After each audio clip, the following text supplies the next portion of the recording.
बिस्मिल्लाहिर्रहमानिर्रहीम। फरमान मुस्तफ़ा सल्लल्लाहु अलैहि वसल्लम मुझ पर दुरूद शरीफ पढ़ना पुल सलात पर नूर है।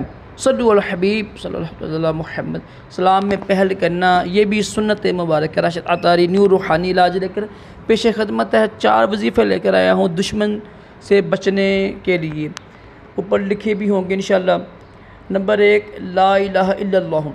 चलते फिरते उठते बैठते बकसरत पढ़ने से इंशाअल्लाह दुश्मन के शर से हिफाजत होगी और रहमत रब गफ़ार हासिल यानी दुश्मन से वार ख़त्म हो जाएगा। नंबर 2, या क़ाबिदु या बासितु, ये 30 बार हर रोज़ पढ़ने से इंशाअल्लाह दुश्मन पर फ़तह हासिल होगी। नंबर 3, या हाफिज़ु या खाफिदु, ये 500 बार पढ़ें रोज़ाना, इंशाअल्लाह दुश्मन के सदमे से अमन में रहेंगे।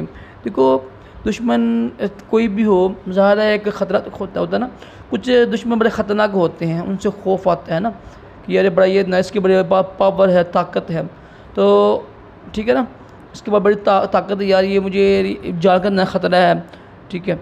उसके लिए भी वजीफ़ा मैं लिख दूँगा ऊपर इंशाल्लाह, वो ये भी पढ़ेगी आप।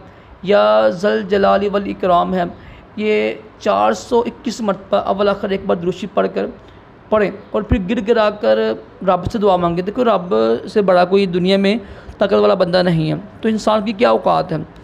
दुआ मांगे आपकी अल्लाह पाक इस बंदे से मुझे यानी महफूज रखा, तो इंशाअल्लाह आप महफूज रहेंगे। रब की ज़ात पर यकीन का अमल होगा तो फिर इंशाअल्लाह बेड़ा पार है। ये 4 वजीफ़े हैं, कोई चारों की ही कीजिएगा इंशाअल्लाह। इसकी बरकत से आपका दुश्मन यानी आपसे दूर हो जाएगा।